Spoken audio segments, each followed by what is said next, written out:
अस्सलाम वालेकुम जी।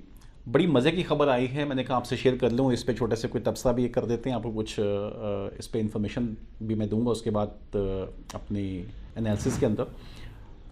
गवर्नमेंट ने पीटीआई गवर्नमेंट ने एक स्कीम लॉन्च की है, पीआर स्कीम है, जिसके तहत जो बाहर रहने वाले लोग होते हैं, जो नॉन पाकिस्तानीज हैं, नॉन हमारे नेशनल्स नहीं हैं, उनको हम ये ऑफ़र कर रहे हैं कि वो पाकिस्तान में इन्वेस्टमेंट करें प्रॉपर्टीज़ के अंदर।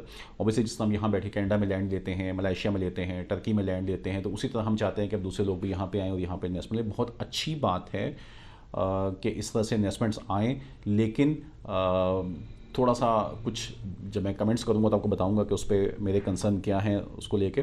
तो ये थोड़ी लग्जरी किस्म की स्कीम है। $1 लाख से लेकर $3 लाख तक की इन्वेस्टमेंट है। $1 लाख मतलब आज की पाकिस्तान डॉलर्स की जो रेट है उसके मुताबिक लगभग कोई 1 करोड़ 60 के करीब ये बन जाएगा।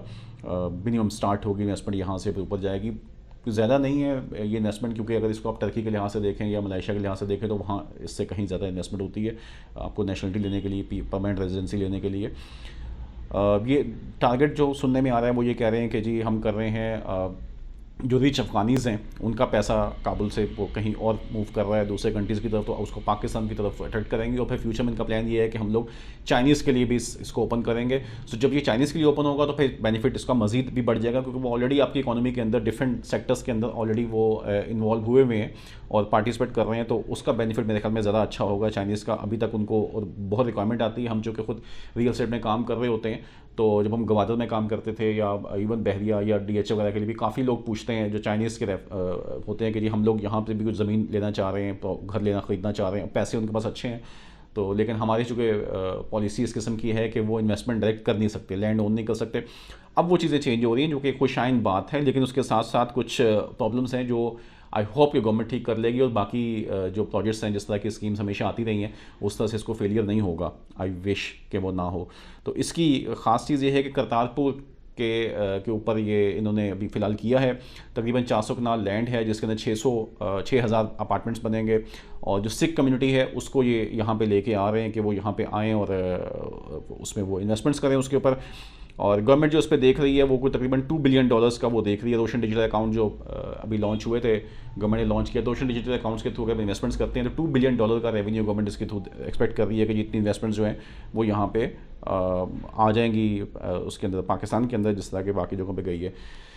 सर बिल्कुल आ जाएंगी। बात यह है कि एक बड़ी मज़े की पिक्चर थी, आपको मैं स्क्रीन पे दिखाता हूँ कि वो कहते हैं कि software is a new oil. एक उसके नीचे उन्होंने कंपैरिजन किया था, ये आपको दुनिया के डायनामिक्स बिल्कुल चेंज हो रहे हैं उसके मुताबिक आप उसको देखेंगे। वो ये कहते हैं कि 2020 के अंदर सऊदीया ने जो क्रूड ऑयल एक्सपोर्ट किया था, उसकी जो एक्सपोर्ट की थी, उससे जो टोटल रेवेन्यू उसने अर्न किया था वो $113.7 बिलियन था जो सऊदीया के पास था।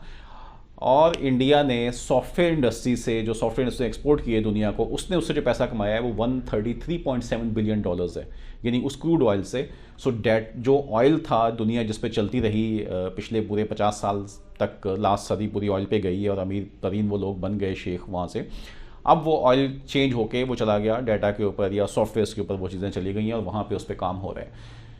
इस तरह की चेंजेस आनी चाहिए मुल्क के अंदर। मैं हमेशा, मेरा ताल्लुक़ रियल एस्टेट के साथ ही है, हम लोग बहुत सी जगहों पे इन्वेस्टमेंट्स क्लाइंट्स ही करवाते हैं, अपने इन्वेस्टर्स के साथ काम कर रहे होते हैं, लेकिन मैं हमेशा ये चाहता हूँ कि हम लोग प्लॉट्स से ज़्यादा इन्वेस्टमेंट्स पे फोकस करें, जहाँ पे कंस्ट्रक्शन प्रोजेक्ट्स हों, जहाँ पे आप घर बना रहे हों, क्योंकि इंसान को छत चाहिए बेसिकली। प्लॉट का जो बिज़नेस है वो बेसिकली इसलिए चल रहा है हमारे जैसे मुल्कों के अंदर, थर्ड वर्ल्ड कंट्रीज़ के अंदर, क्योंकि हमारे पास और कोई बिज़नेस हम पनपने नहीं देते, हम किसी और बिज़नेस को खड़ा ही नहीं होने देते। और हम चाहते हैं कि बस ये एक डीएचए फेज़ 8 का प्लॉट ले लें, आप फैक्ट्री ना लगाएं कहीं पे, और आप एक प्लॉट ले लें और उस प्लॉट के ऊपर बैठ के आपको 25-40 करोड़ की आपने इन्वेस्टमेंट वहाँ डाल दी और आप उसके ऊपर महीने का जो भी आपने प्रॉफिट्स लेने हैं वो लेते रहें। अब इससे नुकसान सबसे बड़ा ये होता है कि एक तो मैं इसको समझता हूँ कि एक ज़ख़ीरा अंदोज़ी की शक्ल बन जाता है, उसका लॉस सबसे बड़ा ये होता है कि ज़मीन की कीमत बढ़ती चली जा रही है। एक्चुअली आपको छत चाहिए, आप अपार्टमेंट्स बनाएं, आप रेंटल्स पे दें उसको, लोग वहाँ रहें आके, एक इन्वायरमेंट क्रिएट हो। एक कंस्ट्रक्शन में जब आप जाएंगे तो आपकी कम से कम 40-50 इंडस्ट्रीज उससे लिंक हो जाएंगी, आपकी सप्लाई चेन का पूरा सिस्टम आ जाएगा, आपका एक पूरी एक इकोनॉमी के अंदर एक मेन रोल उसका प्ले होगा। प्लॉट बाइंग सेलिंग के अंदर वो बेनिफिट खैर नहीं है, लेकिन बात दूसरी तरफ निकल जाएगी एक तो ये चीज़ है। दूसरी चीज़ है कि अच्छा अब आपने स्कीम लॉन्च कर दी, उससे पहले मैं बार बार ये बात कहता हूँ हमेशा कि आपने लैंड रिफॉर्म्स नहीं की, ज़मीन के अकाउंट्स, ज़मीन के जो आपके डॉक्यूमेंट्स हैं उनको अपने प्रॉपर उनकी कोई ऐसी पड़ताल का सिस्टम प्रॉपर नहीं बना हुआ कि एक जगह पे जाके इंसान उसको चेक कर सके कि ये जो डॉक्यूमेंट यहाँ मौजूद है इसको सुप्रीम कोर्ट ऑफ पाकिस्तान भी मानेगी, इसको नैब भी मानेगा, इसको KDA, LDA, MDA, लाहौर के कोई CDA, इस्लामाबाद के CDA, लाहौर के LDA, कोई FDA, MDA, जितने भी इदारे बने हुए डेवलपमेंट अथॉरिटीज सारी, वो सब के ऊपर ये चीज़ ऑथेंटिक यहाँ पड़ी हुई है, तो ये एज इट इज़ ऐसे ही है। तो वो कॉन्सेप्ट तो हमने बनाया नहीं। वो जो मलिक रियाज ने एक बात बोली थी कि जी आप एक लैंड बैंक बना लें, स्टेट के पास लैंड हो, स्टेट से हम हर बिल्डर लैंड ले और वो लैंड आगे आप उसको सेल करें, तो एक ट्रांसपेरेंसी आ जाएगी चीज़ों में। यार क्यों हम इतनी किस्म के, और ये पटवार से जब तक बाहर नहीं निकलेंगे तब तक हमारे यहाँ कुछ होगा नहीं। अब बस हमें नहीं समझ आती कि यार ये पटवार का सिस्टम जो है ये US में क्यों नहीं चलता, कनाडा में क्यों नहीं चलता, दुबई में क्यों नहीं चलता, ये हमारे यहाँ ही पटवार क्यों चाहिए। वो पटवारी साहब जो एक खाते लेकर आए हैं, वो ज़मीन को फिर उस हिसाब से अपनी मर्ज़ी से वो यहाँ से उठा के उसको यहाँ मूव कर दें और वहाँ से उठा के वहाँ मूव कर दें, और तमाम जजेज़ और ब्यूरोक्रेसी और हर बंदा उनके सामने हाथ बांधे खड़ा हुआ हो कि जी आप माई बाप सही कह रहे हैं आप। तो ये जब हम बाहर से लेके आएंगे लोगों को, तो सर वो ट्रांसपेरेंसी चाहते हैं। अगर हम यहाँ से इन्वेस्टमेंट्स करवाते हैं, ये करते हैं दुबई के अंदर, या इन्वेस्टमेंट किसी क्लाइंट को लेता है, टर्की में कोई चीज़ लेता है, किसी भी शहर में जाके, तो उसको जो स्टेट जो उसको चीज़ प्रोवाइड करती है उसकी एक ऑथेंटिसिटी होती है, उसकी एक प्रॉपर उसकी एक डॉक्यूमेंटेशन होती है, एक लीगल उसकी वो होती है। ऐसा नहीं होता कि कोई भी बाद में उठ के 5 साल बाद 4 साल बाद बिल्डिंग बनाने के बाद, घर बनाने के बाद, उसके बाद वहाँ पे एक एक्शन स्टार्ट हो जाता है और लीगल पता चलता है कि जी एक्चुअली पॉलिसी ये नहीं थी, पॉलिसी ये थी। और उस वक्त तक तमाम अफसरान जो बीच में आते जाते रहते हैं, 2-3 साल 4 साल, उनकी आंखें बंद रहती हैं, उनकी क्या वजूहात होती हैं, वो सबको पता है कैसे चीज़ें चल रही होती हैं। सो आपको सबसे पहले लैंड को ठीक करना पड़ेगा। ये सारी सिस्टम इम्प्लीमेंट करने से पहले ओवरसीज़ जो लोग हैं उनको इन्वेस्टमेंट को अट्रैक्ट करने के लिए आपको जो अभी एक बहुत बड़ा गैप है, वो आई डोंट नो क्यों नहीं हम कर सकते कि जी हम जो DC वैल्यू है, मार्केट वैल्यू है, इसको हम क्यों इस तरह अलग अलग लेके चल रहे होते हैं। हम इसको कोई क्यों नहीं ऐसा मैकेनिज्म डेवलप कर सकते कि ये चीज़ें बिल्कुल ओपन हो जाएं कि जी ये एक ही वैल्यू है और यही ज़मीन की कीमत है। तो बीच में जो गेमें हो रही होती हैं वो होनी बंद हो जाएं।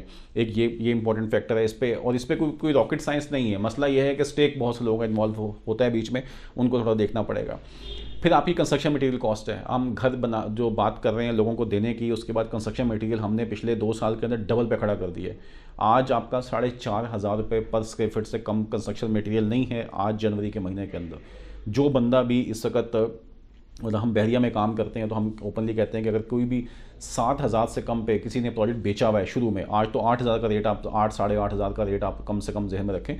7-7,500 पे जो प्रोजेक्ट बिके हुए हैं और उस पर काम शुरू नहीं हो, वो डिलीवर भी नहीं हो सकते अब, क्योंकि कंस्ट्रक्शन इस लेवल पे जा चुकी हुई है कि वो प्रोजेक्ट करना ही बजाते खुद ही एक आपके लिए मुश्किल काम है।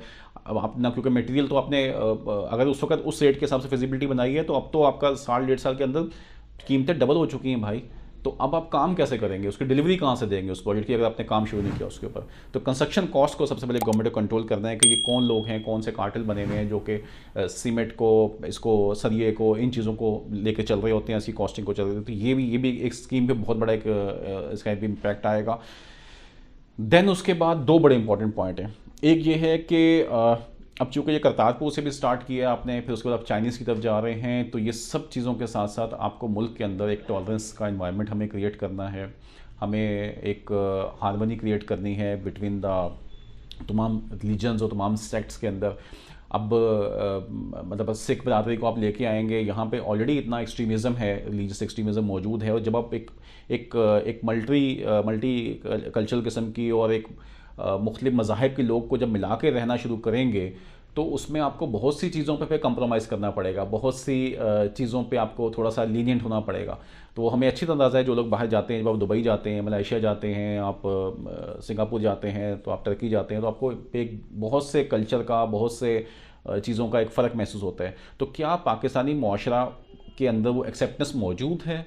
क्या हम लोग इस हद तक किसी को एक्सेप्ट, एक इंसानियत की बुनियाद पे हम एक्सेप्ट करने को तैयार हैं कि हम ओवरसीज़ इन्वेस्टमेंट मांग रहे हैं, और यहाँ पे हालात और हमारे तमाम जो मकातब फ़िक्र हैं और जो मजहबी लोग हैं और जो पढ़ा लिखा तबका भी है दूसरे, वो सब क्या एक्सेप्ट करेंगे हम सब चीज़ों को? ये भी एक गवर्नमेंट के लिए बहुत बड़ा चैलेंज है। और आई एम श्योर जो मीडिया ने इतनी जिस तरह की पिक्चर हमारी पोर्ट्रे हुई है बाहर के ममालिक के अंदर वो काफ़ी नेगेटिव है। तो उसको देखते हुए बहुत से कंसर्न्स होंगे लोगों के जहनों के अंदर।